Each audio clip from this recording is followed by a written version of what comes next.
আসসালামু আলাইকুম। আজকে আমরা ব্লাড প্রেশার নিয়ে একটু জানবো। ব্লাড প্রেশারের কিভাবে আবিষ্কার হলো তার হিস্ট্রিটা নিয়ে একটু জানবো। তো প্রথমে আমরা যদি ব্লাডের সাথে সম্পর্কিত কিংবা প্রেশারের সাথে সম্পর্কিত এরকম ব্লাড প্রেশারের কথা বলি, তাহলে প্রাচীন গ্রিক থেকে যদি আমরা ভাবি, গ্রিকের একজন ফিজিশিয়ান ছিলেন, ওনার নাম হচ্ছেন গ্যালেন। উনি হচ্ছে এই রক্ত সঞ্চালন নিয়ে উনি অনেক মতবাদ দিয়েছিলেন। তো ওনার মতবাদটা এরকম ছিল যে আমাদের হৃৎপিণ্ড আছে, হৃৎপিণ্ডটা সম্পর্কিত হচ্ছে আমাদের ফুসফুসের সাথে। হৃৎপিণ্ডটা সম্পর্কিত হলো আমাদের ফুসফুসের সাথে। তো এটা আমাদের হৃৎপিণ্ড আর এটা হচ্ছে আমাদের লাং, এবং আমাদের এটা হচ্ছে মানে মস্তিষ্ক, আর এটা ছিল আমাদের ন্যাচারাল স্পিরিট। তো এরকম একটা মতবাদ দিয়েছিল যে আমাদের তখন আমাদের হিউম্যান অ্যানাটমি সম্পর্কে খুব একটা ধারণা ছিল না।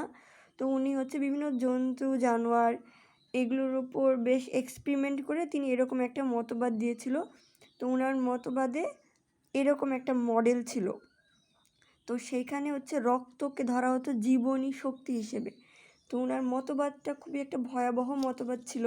তো তখন মানুষজন এমনও হয়েছে যে একটা মানুষ নিজের গায়ে শক্তির জন্য অন্য দুইটা মানুষকে মেরে তার রক্ত পান করেছে কিংবা তার রক্ত দিয়ে গোসল করেছে, এরকম একটা ধারণা ছিল। তো ওনার এই ধারণাটার সাথে অনেকে একমত হতে পারছিল না।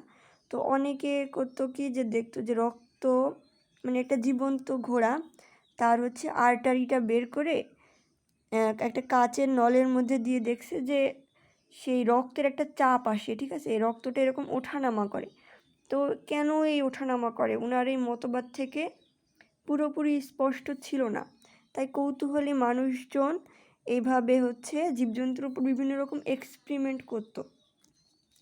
কিন্তু একটা সময় ইবনে আল নাফিস নামক একজন বিজ্ঞানী, উনি একজন মুসলিম বিজ্ঞানী, উনি একদম স্পষ্টভাবে উনি বলেন যে না, গ্যালেনের তত্ত্বটার মধ্যে একটু সমস্যা আছে।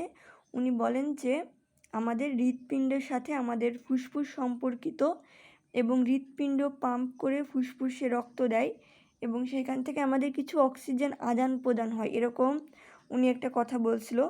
তো উনি যে কথাটা বলছিল, পরে ওনার এই কথাটা খুব একটা গুরুত্ব দেওয়া হয়নি, কিন্তু উনি এগুলো লিপিবদ্ধ করে রেখে গেছিলো। ওনার 300 খণ্ডের কিছু বই ছিল, এবং পরবর্তীতে যুদ্ধের সময় তার এই বইগুলো, অনেক বই তার পুড়িয়ে ফেলা হয়, এবং কিছু অবশিষ্ট বই ইউরোপিয়ান কিছু বিশ্ববিদ্যালয়ের লাইব্রেরিতে স্থান পায়। তো ধারণা করা হয় পরবর্তীতে উইলিয়াম হার্ভে, সার্ভেদো, ওরা যে আমাদের হৃৎপিণ্ডের যে গঠনটা দিয়েছে এবং হৃৎপিণ্ডের যে সঞ্চালন ক্রিয়া আমরা বর্তমানে যেটা পড়ি, ওই ক্রিয়াটা দিয়েছে, ওইটা ইবনে আল নাফিসের বই থেকে ধারণাটা ওরা পেয়েছে। এই জন্য আমরা অবশ্যই ব্লাড প্রেশার মাপার ক্ষেত্রে এরকম একটা বিজ্ঞানের একটা সুন্দর একটা দিক উন্মোচন হয়েছে। ব্লাড প্রেশার কিন্তু প্রতিটা রোগের একটা উপসর্গ। তো এই জন্য আমরা ইবনে আল নাফিসের কাছে কৃতজ্ঞ, আল্লাহ ওনাকে ভালো রাখুক। তো ওনার এরকম অনেক পাণ্ডুলিপি ছিল, এরকম পাণ্ডুলিপির মধ্যে ওনার এরকম তথ্য ছিল যে উনি যে এরকম একটা মডেল দিয়েছিল, যে মডেলে খুব সুন্দরভাবে ধারণা পাওয়া যায় যে হৃৎপিণ্ড থেকে আমাদের রক্ত পাম্প হয়, এখানে জীবনী শক্তির কোনো ব্যাপার স্যাপার নাই, এবং খুব সুন্দরভাবে আমাদের ফুসফুসে যায় এবং ফুসফুস আমাদের রক্তটা পিউরিফাই করতে সাহায্য করে অক্সিজেন আদান প্রদানের মাধ্যমে। তো ওনার এই ধারণা থেকে পরবর্তীতে এরকম একটা স্ট্রাকচার দাঁড় হয়, এবং বর্তমানে আরও অ্যানাটমিক্যালি আমরা বিশ্লেষণ করে আমরা হৃৎপিণ্ডের খুব সুস্পষ্টভাবে 4টা চেম্বার আমরা দেখতে পাই।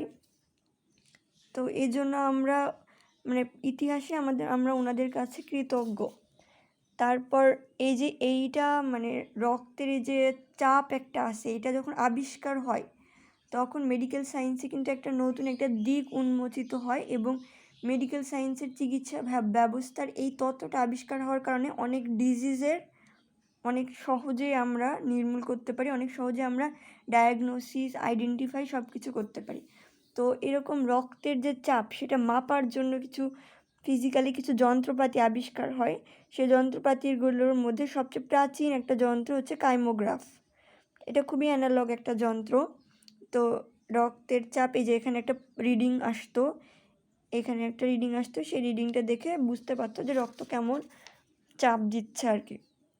তারপর স্পিগমোগ্রাফ, এটা আরেকটু আধুনিক একটা যন্ত্র আবিষ্কার হয়। এটা হাতে এভাবে সেট করে দিতে হতো, এখানে একটা রিডিং আসতো। তারপর হচ্ছে আমাদের স্ট্যাথিস্কোপ আবিষ্কার হয়, একটা ওল্ড একটা স্ট্যাথিস্কোপ আমরা দেখতেছি। তারপরে বর্তমানে আমরা এই যে ডিজিটাল এই যে বিপি মেশিন আমরা দেখি, এই মেশিনটা দিয়ে আমরা মানে নির্ভুলভাবে আমরা আমাদের ব্লাড প্রেশার বা রক্তের চাপ যেটা বলি না কেন ওটা আমরা সহজেই মাপতে পারি। তারপর এই মেশিনটার নাম হচ্ছে, মানে রক্তচাপ মাপা হয় যে মেশিন দিয়ে, সেই মেশিনটাকে বলে স্ফিগমোম্যানোমিটার। তো প্রাচীন বিভিন্ন মেশিনের নাম থেকে এই নামটা আসে স্ফিগমোম্যানোমিটার। এই যে মেশিনের আমরা বিভিন্ন পার্টস যদি আমরা দেখি, যে এটা হচ্ছে ইনফ্লাশন বাল্ব, এটা আমরা পাম্প করতে পারি, এটা দিয়ে বায়ু আমরা ভেতরে প্রবেশ করাই এই কার্ভটার মধ্যে। তারপরে এটা দিয়ে আমরা বাতাস কন্ট্রোল করতে পারি, ঠিক আছে। বাতাস অনেক প্রবেশ হয়ে গেছে, তখন আমরা এটা স্ক্রুটা ঘুরিয়ে আমরা বাতাসটা বের করে নিতে পারি, ঠিক আছে। এটা হচ্ছে এয়ার রিলিজ ভালভ। তারপর এটা হচ্ছে কানেক্টর টিউব, এটা হচ্ছে প্রেশার কাপ, আর এটা হচ্ছে অ্যানারয়েড ম্যানোমিটার গেজ। আর এই পয়েন্টটা খুব ইম্পর্টেন্ট, এটা হচ্ছে আর্টারি পয়েন্ট। হ্যাঁ, আমরা যখন এই প্রেশার কাপটা বাঁধবো হাতে, তখন এটা যেন অবশ্যই আর্টারি পয়েন্টে থাকে। এটা হচ্ছে যে প্রেশার কাপটা ফুলে যায়, এটাকে যদি আমরা ভাঁজ করি তাহলে একদম মিডিল পয়েন্টটা হচ্ছে এই আর্টারি পয়েন্টে পড়ে। তারপরে এটা হচ্ছে টিউব কানেক্টরস। এই গেল হচ্ছে একটা স্পিগমোম্যানোমিটারের পার্টস। আমরা আরও কিছু প্রেশার মাপা মেশিন দেখব, যে অ্যানালগ স্পিগমোম্যানোমিটার, এটা হচ্ছে আরও অ্যানালগ এবং এটা দিয়ে আরও সুন্দরভাবে প্রেশারটা মাপা যায়, এটা একটু দামিও আছে। তারপর এটা হচ্ছে মোবাইল অ্যানারয়েড বিপি মেশিন, এটা হচ্ছে আমাদের সিসিইউ আইসিইউ এগুলোতে আমরা সহজে দেখি, ওয়ার্ডে দেখি আর কি এগুলো হসপিটালে। তারপর হচ্ছে ডিজিটাল বিপি মেশিন, এগুলো বিভিন্ন রকম বাজার ঘাটে মানুষজন সহজে প্রেশার মাপার জন্য এগুলো নিয়ে বসে থাকে।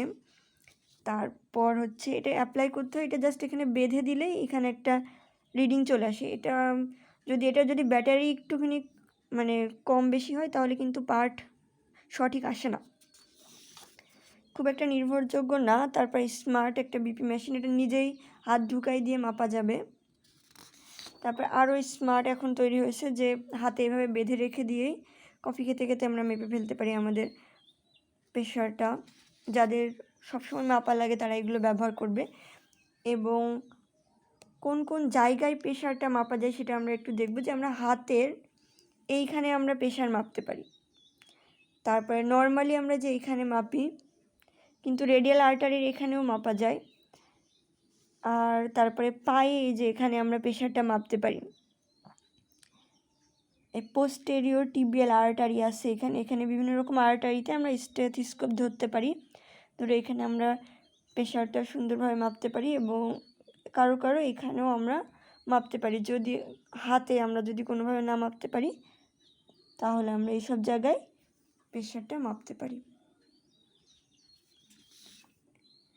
তারপর জেনারেলি আমরা হচ্ছে ব্রাকিয়াল আর্টারিতে আমরা স্টেথোস্কোপ ধরতে পারি, যাতে সেজন্য আমরা এইখানে আমরা মাপি, এটা থেকে সুবিধা হয় এখানে মাপলে আর কি, সঠিক পার্টটা সহজে পাওয়া যায়। তারপরে ব্লাড প্রেশার মানে হচ্ছে কার্ডিয়াক আউটপুট গুণ পেরিফেরাল রেজিস্ট্যান্স। কার্ডিয়াক আউটপুট আর পেরিফেরাল রেজিস্ট্যান্স এইটার গুণফল হচ্ছে ব্লাড প্রেশার, তো এক্সামে আসে। তো আজকে এত দূরই। Thank you so much.